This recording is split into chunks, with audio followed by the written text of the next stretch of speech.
जय माता की। आप सब पर माँ की कृपा बनी रहे। आज इस वीडियो में दुर्गा सप्तशती प्रथम अध्याय सुनाने जा रहे हैं।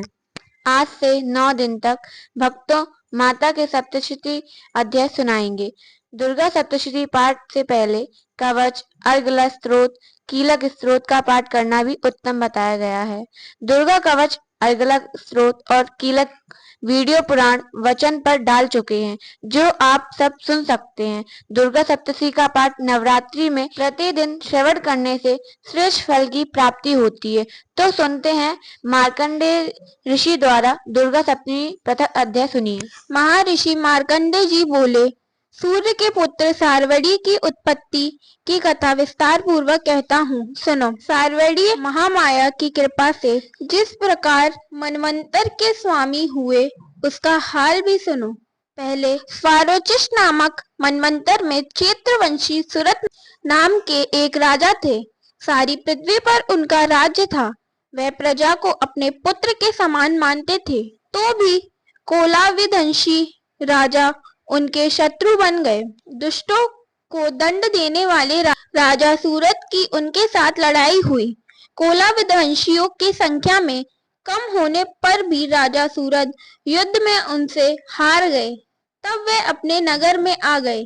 केवल अपने देश का राज्य ही उनके पास रह गया और वह उसी देश के राजा होकर राज्य करने लगे। किंतु उनके शत्रुओं ने उन पर वहां भी आक्रमण किया। राजा को बलहीन देखकर उसके दुष्ट मंत्रियों ने राजा की सेना और खजाना अपने अधिकार में कर लिया। राजा सूरत अपने राज्याधिकार को हार कर शिकार खेलने के बहाने घोड़े पर सवार होकर वहां से एक भयंकर वन की ओर चले गए। उस वन में उन्होंने महर्षि मेघा का आश्रम देखा। वहां मेघा महर्षि अपने शिष्यों तथा मुनियों से सुशोभित बैठे हुए थे और वहां कितने ही हिंसक जीव परम शांति भाव से रहते थे। राजा सूरत ने महर्षि मेघा को प्रणाम किया और महर्षि ने भी उनका उचित सत्कार किया। राजा सूरत महर्षि के आश्रम में कुछ समय तक ठहरे। अपने नगर की ममता के आकर्षण से राजा अपने मन में सोचने लगे, पूर्व काल में पूर्वजों ने जिस नगर का पालन किया था, वह आज मेरे हाथ से निकल गया। मेरे दुष्ट एवं दुरात्मा मंत्री मेरे नगर की अब धर्म से रक्षा कर रहे होंगे या नहीं। मेरा प्रधान हाथी, जो कि सदा मद की वर्षा करने वाला और शूरवीर था, मेरे बहरियों के वश में होकर ना जाने क्या दुख भोग रहा होगा। मेरे अज्ञानकारी नौकर, जो मेरी कृपा से धन और भोजन पाने से सदैव सुखी रहते थे और मेरे पीछे पीछे चलते थे, अब निश्चय ही दुष्ट राजाओं का अनुसरण करते होंगे तथा मेरे दुष्ट एवं दुरात्मा मंत्रियों द्वारा व्यर्थ ही धन को व्यय करने से संचित किया हुआ मेरा खजाना एक दिन अवश्य खाली हो जाएगा। इस प्रकार की बहुत सी बातें सोचता हुआ राजा निरंतर दुखी रहने लगा। एक दिन राजा सूरत ने महर्षि मेघा के आश्रम के निकट एक वैश्य को देखा। राजा ने उससे पूछा, भाई तुम कौन हो? यहाँ तुम्हारे आने का क्या कारण है और तुम मुझे शोकग्रस्त अनमने से दिखाई देते हो, इसका क्या कारण है? राजा के यह नम्र वचन सुन वैश्य ने महाराज सूरत को प्रणाम करके कहा। वैश्य बोला, राजन, मेरा नाम समाधि है। मैं धनियों के कुल में उत्पन्न एक वैश्य हूँ। मेरे दुष्ट स्त्री पुत्रादि ने लोभ से मेरा सब धन छीन लिया है और मुझे घर से निकाल दिया है। मैं इस तरह से दुखी होकर इस वन में चला आया हूँ और यहाँ रहता हुआ मैं इस बात को भी नहीं जानता कि अब घर में इस समय सब कुशल हैं या नहीं। यहाँ मैं अपने परिवार का आचरण संबंधी कोई समाचार भी नहीं पा सकता कि वह घर में इस समय कुशल पूर्वक है या नहीं। मैं अपने पुत्रों के संबंध में यह भी नहीं जानता कि वह सदाचारी हैं या दुराचार में फंसे हुए हैं। राजा बोले, जिस धन के लोभी स्त्री पुत्रों ने तुम्हें घर से निकाल दिया है, फिर भी तुम्हारा चित्त उनसे क्यों प्रेम करता है? वैश्य ने कहा, मेरे विषय में आपका ऐसा कहना ठीक है, किंतु मेरा मन इतना कठोर नहीं है। यद्यपि उन्होंने धन के लोभ में पड़कर पितृ स्नेह को त्याग कर मुझे घर से निकाल दिया है, तो भी मेरे मन में उनके लिए कठोरता नहीं आती। हे महामते, मेरा मन क्यों फंस रहा है? इस बात को जानता हुआ भी मैं नहीं जान रहा। मेरा चित्त उनके लिए दुखी है। मैं उनके लिए लंबी सांसें ले रहा हूँ। उन लोगों में प्रेम नाम को नहीं है, फिर भी ऐसे निस्नेहियों के लिए मेरा हृदय कठोर नहीं होता। महर्षि मार्कंडेय जी ने कहा, हे ब्राह्मण। इसके पश्चात महाराज सुरत और वह वैश्य दोनों महर्षि मेघ के समीप गए और उनके साथ यथा योग्य न्याय संभाषण करके दोनों ने वार्ता आरंभ की। राजा बोले, हे भगवान, मैं आपसे एक बात पूछना चाहता हूँ, सो आप कृपा करके मुझे बतलाइए। मेरा मन मेरे अधीन नहीं है, इससे मैं बहुत दुखी हूँ। राज्य धनादिक की चिंता अभी तक मुझे बनी हुई है और मेरी यह ममता अज्ञानियों की तरह बढ़ती ही जा रही है। और यह समाधि नामक वैश्य भी अपने घर में अपमानित होकर आया है। इसके स्वजनों ने भी इसे त्याग दिया है। स्वजनों से त्यागा हुआ भी यह उनसे हार्दिक प्रेम रखता है। इस तरह हम दोनों ही दुखी हैं।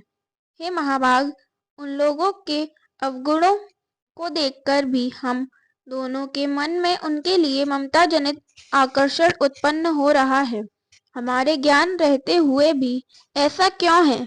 अज्ञानी मनुष्यों की तरह हम दोनों में यह मूर्खता क्यों है? महर्षि मेघा ने कहा, विषम पृथक पृथक होते हैं। कुछ प्राणी दिन में नहीं देखते और कुछ रात को, परंतु कोई जीव ऐसे हैं जो दिन तथा रात दोनों में देख सकते हैं। यह सत्य है कि मनुष्यों में ज्ञान प्रधान है, किंतु केवल मनुष्य ही ज्ञानी नहीं होता। पशु पक्षी आदि भी ज्ञान रखते हैं। जैसे यह पशु पक्षी ज्ञानी है, मनुष्यों का ज्ञान है, और जो ज्ञान मनुष्यों में है वैसे ही पशु पक्षियों में है, तथा अन्य बातें भी दोनों में एक जैसी पाई जाती हैं। ज्ञान होने पर भी इन पक्षियों की ओर देखो कि अपने भूख से पीड़ित बच्चों की चोंच में कितने प्रेम से अन्न के दाने डालते हैं। हे राजन, ऐसा ही प्रेम मनुष्यों में अपनी संतान के प्रति पाया जाता है। लोभ के कारण अपने उपकार का बदला पाने के लिए मनुष्य पुत्रों की इच्छा करते हैं और इस प्रकार मोह के गड्ढे में गिर जाते हैं। भगवान श्री हरि की जो माया है, उसी से यह संसार मोहित हो रहा है। इसमें आश्चर्य की कोई बात नहीं, क्योंकि वह भगवान विष्णु की योग निद्रा है। महामाया भगवती देवी ज्ञानियों के चित्त को बलपूर्वक खींचकर मोह में डाल देती हैं और उसी के द्वारा संपूर्ण जगत की उत्पत्ति होती है। यही भगवती देवी प्रसन्न होकर मनुष्यों को मुक्ति प्रदान करती हैं। यही संसार के बंधन का कारण है तथा संपूर्ण ईश्वरों की भी स्वामिनी है। महाराज सुरत ने पूछा, भगवान, यह देवी कौन सी है जिसको आप महामाया कहते हैं? हे ब्राह्मण, वह कैसे उत्पन्न हुई और उसका कार्य क्या है? उसके चरित्र कौन कौन से हैं? प्रभु, उसका जैसा प्रभाव हो, जैसा स्वरूप हो, वह सब ही कृपा करके मुझसे कहिए। मैं आपसे सुनना चाहता हूँ। महर्षि मेघा बोले, राजन, यह देवी तो नित्य स्वरूपा है। उसके द्वारा यह संसार रचा गया है, तब भी उसकी उत्पत्ति अनेक प्रकार से होती है। वह सब आप मुझसे सुनो। वह देवताओं का कार्य सिद्ध करने के लिए प्रकट होती हैं। वह उस समय वह उत्पन्न हुई कहलाती हैं। संसार को जलमय करके जब भगवान विष्णु योग निद्रा का आश्रय लेकर शेष शैया पर सो रहे थे, तब मधुकैटभ नाम के दो असुर उनके कानों के मैल से प्रकट हुए और वह श्री ब्रह्मा जी को मारने के लिए तैयार हो गए। श्री ब्रह्मा जी ने जब उन दोनों को अपनी ओर आते देखा और यह भी देखा कि भगवान विष्णु योग निद्रा का आश्रय लेकर सो रहे हैं, तो वह उस समय श्री भगवान के जागने के लिए उनके नेत्रों में निवास करने वाली योग निद्रा की स्तुति करने लगे। श्री ब्रह्मा जी ने कहा, हे देवी, तुम ही स्वाहा, तुम ही स्वधा और तुम ही वृष्टकार हो। स्वर भी तुम्हारा ही स्वरूप है। तुम ही जीवन देने वाली सुधा हो। नित्य अक्षर प्रणव में आकर, पुकार, मकार, इन तीनों में ममताओं के रूप में तुम ही स्थित हो। इनके अतिरिक्त जो बिंद पद अर्घ मात्रा है, जिसका की विशेष रूप से उच्चारण नहीं किया जाता, हे देवी, वह भी तुम ही हो। हे देवी, संध्या, सावित्री तथा परम जननी तुम ही हो। तुम इस विश्व को धारण करने वाली हो। तुमने ही इस जगत की रचना की है और तुम ही इस जगत का पालन करने वाली हो और तुम ही कल्प के अंत में सबको भक्षण करने वाली हो।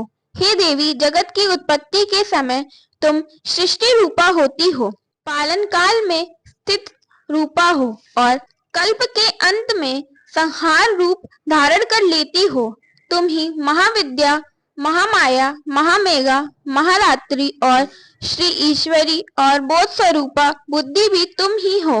लज्जा, पुष्टि, तुष्टि, शांति और क्षमा भी तुम ही हो। तुम खड्ग धारिणी, शूल धारिणी, घोर रूपा तथा गदा, चक्र, शंख और धनुष के धारण करने वाली हो। बाण, भुशुंडी और परिध, यह भी तुम्हारे ही अस्त्र हैं। तुम सौम्य और सौम्यतर हो। यही नहीं बल्कि जितनी भी सौम्य तथा सुंदर वस्तुएं इस संसार में हैं, उन सबसे बढ़कर सुंदर तुम हो। पर और अपर, सबसे पर रहने वाली सुंदर तुम ही हो। हे सर्वस्वरूपे देवी, जो भी सत असत पदार्थ हैं और उनमें जो शक्ति है, वह तुम ही हो। ऐसी अवस्था में भला तुम्हारी स्तुति कौन कर सकता है। इस संसार की सृष्टि, पालन और संहार करने वाले जो भगवान हैं, उनको भी जब तुमने निद्रा की वशीभूत कर दिया है, तो फिर तुम्हारी स्तुति कौन कर सकता है। मुझे भगवान विष्णु तथा भगवान शंकर को शरीर धारण कराने वाली तुम ही हो। तुम्हारी स्तुति करने की शक्ति किसमें है। हे देवी, तुम तो अपने इन उद्धार प्रभावों के कारण ही प्रशंसनीय हो। मधु और कैटभ जो भयंकर असुर हैं, इन्हें तो मोह में डाल दो और श्री हरि भगवान विष्णु को भी जल्दी जगा दो और उनमें इनको मार डालने की बुद्धि भी उत्पन्न कर दो। महर्षि मेघा बोले, हे राजन, जब श्री ब्रह्मा जी ने देवी से इस प्रकार स्तुति करके भगवान को जगाने तथा मधु और कैटभ को मारने के लिए कहा, तो वह भगवान श्री विष्णु के नेत्र, मुख, नासिका, बाहु, हृदय और वक्ष स्थल से निकल श्री ब्रह्मा जी के सामने खड़ी हो गईं।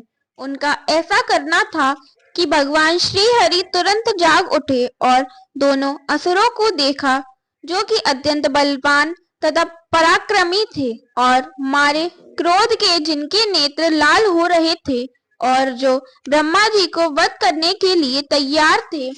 तब क्रुद्ध हो उन दोनों दुरात्मा असुरों के साथ भगवान श्री हरि पूरे 5000 वर्ष तक लड़ते रहे। एक तो वह अत्यंत बलवान तथा पराक्रमी थे, दूसरे महामाया ने भी उन्हें मोह में डाल रखा था। अतः वह श्री भगवान से कहने लगे, हम दोनों तुम्हारी वीरता से अत्यंत प्रसन्न हैं। तुम हमसे कोई वर मांगो। भगवान ने कहा, यदि तुम मुझ पर प्रसन्न हो तो अब तुम मेरे हाथों से मर जाओ। बस इतना सा ही वर मैं तुमसे मांगता हूँ। यहाँ दूसरे वर से क्या प्रयोजन है। महर्षि मेघा बोले, इस तरह से जब वह धोखे में आ गया और अपने चारों ओर जल ही जल देखा, तो भगवान श्री हरि से कहने लगे, जहाँ पर जल ना हो, सूखी जमीन हो, उसी जगह हमारा वध कीजिए। महर्षि मेघा कहते हैं, तथास्तु कहकर भगवान श्री हरि ने उन दोनों को अपनी जांघ पर लिटाकर उन दोनों के शरीर काट डाले। इस तरह से यह देवी श्री ब्रह्मा जी की स्तुति करने पर प्रकट हुई थी। दुर्गा सप्तशती का पहला अध्याय पूर्ण होता है। जय माता दी।